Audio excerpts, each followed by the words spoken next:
I'm the Chris who plays games, and this is your CPG rant of the evening. As much as I love to enjoy, encourage, and embrace the use of facts, I also fully acknowledge that facts are not always facts. Now people look at me and they say, what do you mean facts aren't always facts? Of course facts are facts. They're observable, they're recordable, they're measurable, they're scientific, etc. And that is true. Facts are always facts insofar as they exist, they're repeatable, etc., etc. But they do not serve the fundamental purpose that facts are used to serve in all cases.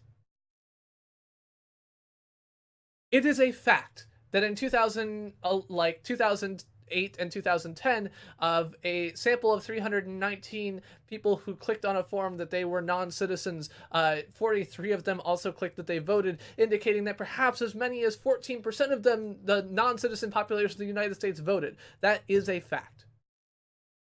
However, using that 14% as a reasonable estimate of reality is not a fact.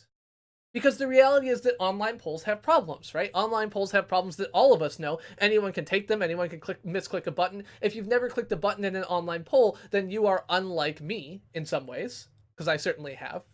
If you've never clicked something incorrect online, then I don't know, you must be Superman.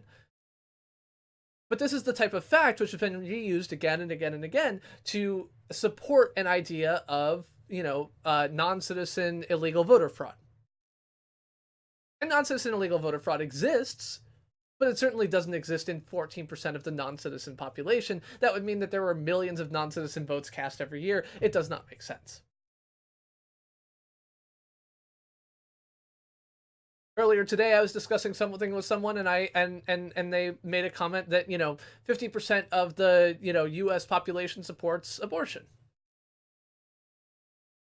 In a survey done by Pew Research, 59% of U.S. adult citizens, support abortion. Support access to abortion, not want to kill babies. And so these are things that come up, and these facts mean something, but they don't actually mean that this is like an assurance, right? It doesn't mean what it necessarily it says it means. And when you look at that, one of the easy ways to do that is to say that there's more than 50% support for Obamacare, and less than 50% support for there's less than 50% support for Obamacare, and more than 50% support for the Affordable Care Act. The two are the same thing, right? They refer to the exact same law. There's absolutely no difference between them except for the perception. And so this is a really important thing, especially when you get into complex political topics, and I realize that all of my examples are political, but not just complex political topics, but also science, right? So people will oftentimes argue and say, look, over the last over this time period, global warming was going down, or over this time period, inflation was going up, or other things like that. But how those statistics are calculated actually matters. And how trustworthy those are actually matters, because what is often the case is that you will find a single study and find it repeated over and over again, and it's not the case that that study is necessarily wrong.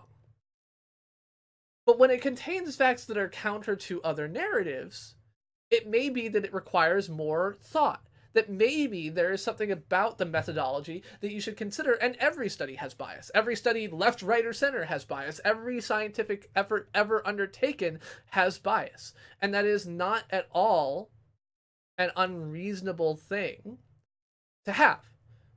Every scientist acknowledges that their study has bias, and your goal should be to root out that bias, to understand it, to look at it, and figure out, what the impact is, right? And all of these things matter. And there's an additional piece, which is accurate description of the facts, right? Kellyanne Conway recently referred to the Bowling Green massacre. Of course, there was no massacre in Bowling Green, and I believe she walked back her statement to indicate that she didn't mean a massacre, she meant the Bowling Green incident. And there absolutely were, in 2011, 2 Iraqi refugees who had been let into the country and were stockpiling guns and money to send to Iraq. Of course, to support Al Qaeda. Of course, they were caught and put in now in federal prison. But there is a thing out there. And some people will say, well, the Bowling Green massacre never existed. You're right. There was no Bowling Green massacre. Massacre means somebody died. Nobody died here. It's a stupid statement. It's a stupid oversight. But people use this and then they say, well, there was never anything in Bowling Green. Or people will use the fact that no one has committed a murder when coming from one of the 7 countries listed in Obama's, travel visa waiver program changes in 2015, none of the people from those 7 countries have ever committed a murder on U.S. soil coming in on refugee visas or whatever else like that. The problem is that it is not the case that no one has ever tried. So an attack in Ohio involved a Somalian refugee who came into the U.S. and committed a terrorist act with a knife and attempted to injured 20 people. Right, so these statements get taken out of context, blown out of proportion, and nobody died in the knife attack. So it's not that anybody didn't die, but these things facts get warped. And facts are biased depending on what their approach is and everything else like that. These things are all things you have to consider. And so, as I said before, in addition to being able to evaluate information and determine if it's true, you also have to evaluate the biases of that information. And so when I see a poll that is released by a heavily left-wing organization like Human Rights Watch that says, 78% of people prefer abortion, and it turns out that the poll question they asked was do you believe that the United States should absolutely, ban abortion under all cases?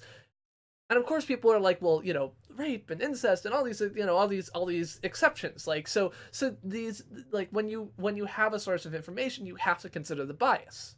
When you look at information that is coming out of a heavily left-wing organization, you should consider the bias. And you should look to additional sources. And so there are reputable people out there who attempt to, look at the facts and take them in context and everything else like that. But the reality is the biggest piece that is missing in all of our daily lives is more rational thought.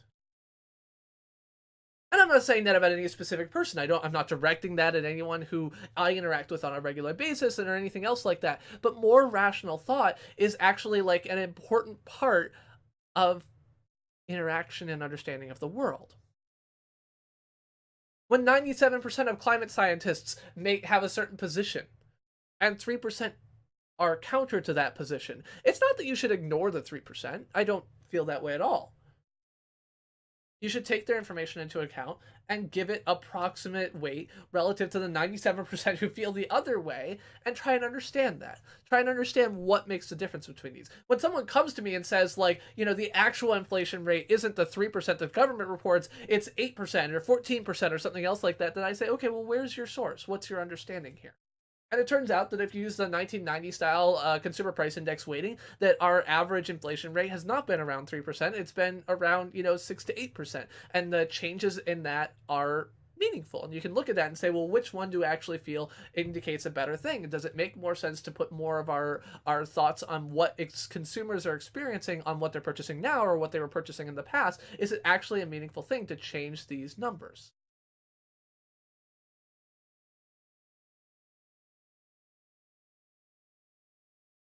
So the facts are easy to twist because the world is a complicated place.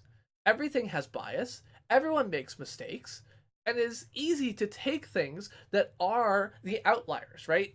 One of the things in scientific studies that we talk about is the rejection of the null hypothesis. In general, you talk about rejection of the null hypothesis as being when the confidence intervals that exclude the idea that nothing has changed exceed 95%, or the 95% confidence interval doesn't include the idea that nothing has changed. And so this is very common, and what that means is that in scientific studies, you consider yourself to have a statistically significant result if there's a less than 1 in 20 chance that it was random. In any scientific study, you will have confidence intervals, and those confidence intervals will have numbers attached to them. And if there's less than a 1 in 20 chance that it was bad luck, then you'll say, we did it, we won. Well, here's the problem. 1 out of 20 times, you're gonna have that bad luck.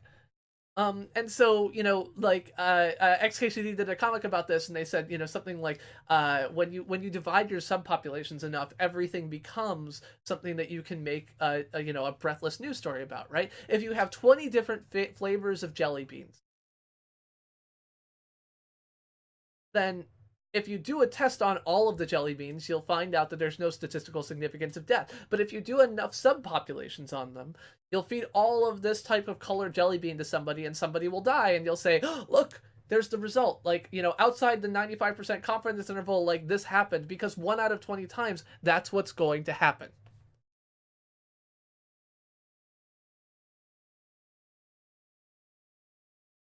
Use facts carefully. Use them thoughtfully.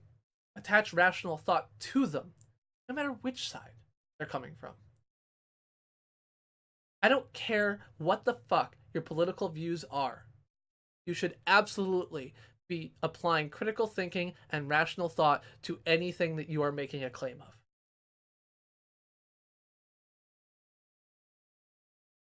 I'm the Chris who plays games, and this has been your CPG rant of the evening.